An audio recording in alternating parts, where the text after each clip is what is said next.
Assalamualaikum warahmatullahi wabarakatuh.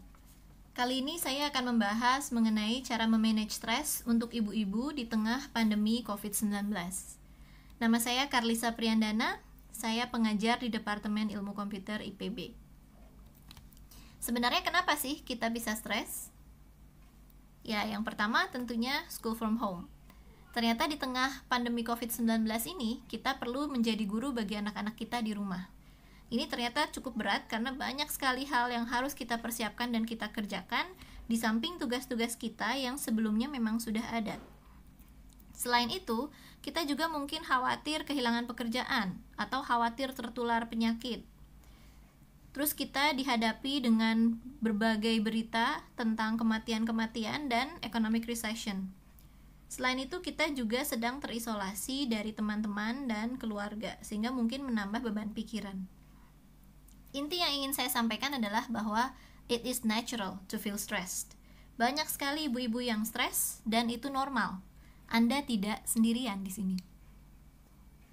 Nah, sebelum kita lanjut, ada baiknya kita sama-sama mengenali lebih dulu gejala-gejala stres. Bagaimana sih tanda-tanda orang stres? Gejala yang pertama dari sisi psikologis, biasanya orang stres akan cenderung merasa cemas dan khawatir terhadap segala sesuatu. Selain itu, orang stres juga biasanya mengalami insomnia atau sulit tidur, atau dalam beberapa kasus cukup tidur namun tetap merasa lelah. Berikutnya dari sisi emosional, orang yang stres akan mudah marah, sangat sensitif dan baper. Kemudian dari segi fisik, orang yang stres akan mudah sakit. Selain itu, terjadi peningkatan atau penurunan berat badan secara signifikan. Dari sisi perilaku, orang yang stres cenderung sembrono dan manajemen waktunya buruk. Nah, kalau kita merasa stres, kira-kira bagaimana ya cara mengatasinya? WHO telah mempublikasikan artikel mengenai cara mengatasi stres di masa ini. Yang pertama adalah dengan mengontak teman atau keluarga dekat. Physical distancing bukan berarti social distancing. Kita tetap punya akses ke teknologi sehingga kita masih bisa ngobrol dengan keluarga dan teman dekat. Yang kedua, jika kita termasuk orang yang beruntung yang bisa tinggal di rumah saja, maka kita perlu mempertahankan hidup sehat. Lakukan olahraga rutin, usahakan memiliki waktu tidur yang cukup dan konsumsi makanan yang sehat. Ketiga, jangan mengatasi stres dengan hal-hal yang tidak baik. Hubungi dokter, psikiater, atau psikolog apabila diperlukan. Keempat, kita perlu lebih teliti menyaring informasi karena belum tentu semua informasi itu benar. Jangan terlalu panik. Kemudian yang kelima, batasi akses ke media-media yang kurang menyenangkan atau malah tambah membuat stres. Yang keenam, lakukan hal-hal yang membuat rileks, misalkan yoga, mengaji, dan lain sebagainya. Kemudian pada kesempatan ini, saya juga ingin berbagi mengenai cara saya mengatasi stres saya. Jadi kalau saya sudah mulai marah-marah dan sensitif, maka biasanya saya melakukan mind map. Pertama, saya list dulu hal-hal yang mengganggu pikiran saya. Tentunya hal-hal ini akan berbeda dari satu orang ke orang yang lain.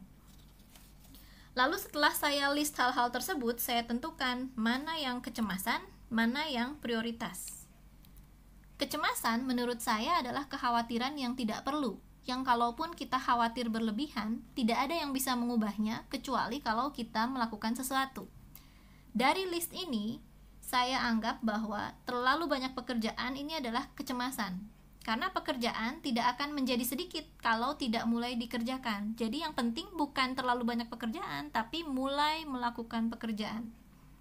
Fokus pada penyelesaian. Berikutnya, orang terdekat sedang sakit. Ini juga kecemasan, karena tidak ada yang bisa mengubah keadaan ini. Yang bisa kita lakukan adalah menjaga orang yang sakit tersebut agar dia lebih cepat sembuh. Ini menjadi tugas tambahan, bukan kekhawatiran. Berikutnya, khawatir terserang penyakit. Ini juga kecemasan. Waspada memang perlu, namun diimplementasikan dengan gaya hidup yang lebih sehat, bukan dengan kekhawatiran yang terlalu berlebihan. Kemudian masalah finansial, menurut saya ini juga bentuk kecemasan. Sekali lagi kita perlu fokus pada penyelesaian masalah, bukan ke masalahnya. Artinya di sini gaya hidup kita yang perlu diubah. Jika kita tidak punya cukup uang, maka konsumsi barang-barang yang terjangkau saja, sesuai saja dengan kemampuan. Jika masih merasa kurang juga, lakukan tugas tambahan yang dapat menambah penghasilan. Kemudian suami, keluarga jauh. Tidak ada yang membantu urus rumah dan anak. Ini juga dua-duanya kecemasan. Sekali lagi fokus pada pekerjaan, bukan pada keterbatasan karena keadaan. Nah, di slide ini memang terlihat mudah untuk menghilangkan kecemasan ya. Hanya tinggal coret-coret-coret selesai, hilang. Namun pada prakteknya ini sulit sekali. Beberapa orang sampai harus mengkonsumsi obat-obatan antidepresan dari psikiater untuk bisa mengurangi kecemasan. Namun ini tidak masalah, asalkan kita mengenali diri kita sendiri.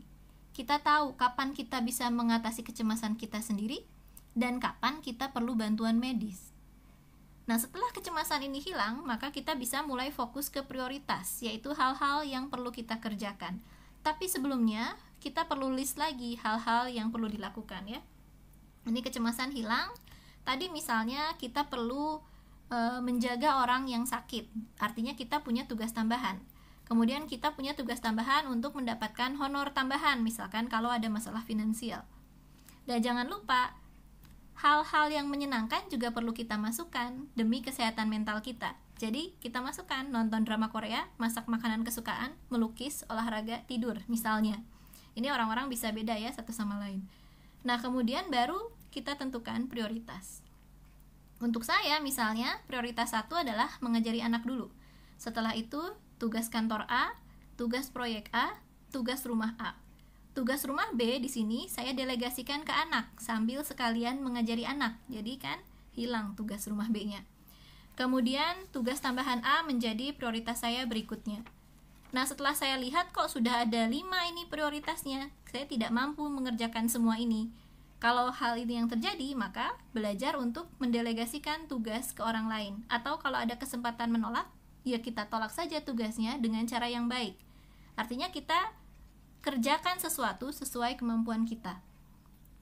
Nah, bagaimana dengan hal-hal yang menyenangkan di sini? Hal-hal yang menyenangkan ini perlu mendapat prioritas tinggi menurut saya. Nah, melukis dan olahraga di sini saya lakukan sekalian mengajari anak. Jadi dia jadi prioritas 1 juga. Kemudian memasak makanan favorit ini saya jadikan sama dengan tugas rumah A. Ini inline dengan tugas rumah. Jadi tidak terlalu merasa bersalah ya kan. Kemudian nonton drama Korea, oke lah. Ini saya lakukan setelah semua tugas selesai. Bagaimana dengan tidur? Nah, tidur di sini menjadi prioritas yang paling utama. Artinya, walaupun semua pekerjaan belum selesai, kalau sudah waktunya tidur, ya tidur saja. Kenapa? Karena kalau tidak tidur, pikiran akan semakin ruwet. Besok-besoknya akan menjadi susah juga melakukan tugas-tugas. Akhirnya masalah tidak pernah selesai. Jadi tidur itu paling utama. Kalau misalkan nanti ada orang yang bilang, ini tidak bertanggung jawab, tugasnya tidak selesai, rumahnya nggak bersih segala macam. Apa yang harus kita lakukan? Ya biarkan saja, toh orang lain tidak tahu bagaimana kondisi kita, bagaimana kemampuan kita. Yang tahu adalah kita sendiri. Ada satu video yang bagus yang bisa menggambarkan hal tersebut. Mari kita lihat bersama-sama. The man in this picture doesn't know that there is a snake underneath. The woman doesn't know that there is a stone crushing the man. The woman thinks, I am going to fall, and I can't climb because the snake is going to bite me. Why can't he use a little more strength and pull me up? The man thinks, I am in so much pain, yet I'm still pulling you as much as I can. Why doesn't she try and climb a little harder? The moral is, you can never see the pressure the other person is under, and the other person can't see the pain you're in. This is life, whether it's with work, family, feelings, or friends. Nah, bagaimana videonya? Kira-kira apa pesan moral di belakangnya? Yang pertama tentunya selalu berusaha menjadi orang yang baik. Yang kedua, orang lain tidak tahu kondisi kita, jadi jangan terlalu berharap banyak. Kalau kita merasa tidak sanggup melakukan suatu pekerjaan, tolak saja dengan baik. Kalau kita merasa tidak senang dengan suatu hal, utarakan saja dengan baik. Tidak perlu terlalu merasa tidak enak ini itu, karena yang tahu kondisi dan kemampuan kita hanya kita sendiri. Dan yang terakhir yang menurut saya paling penting adalah berdamailah dengan diri sendiri dan keadaan. Karena keadaan setiap orang berbeda-beda. Setiap orang pasti memiliki masalah yang berbeda-beda. Jadi tidak perlu membandingkan kehidupan kita dengan orang lain. enjoy saja dengan kehidupan kita sendiri. Baik, demikian paparan dari saya. Mohon maaf atas kekurangannya, semoga bermanfaat. Terima kasih. Assalamualaikum warahmatullahi wabarakatuh.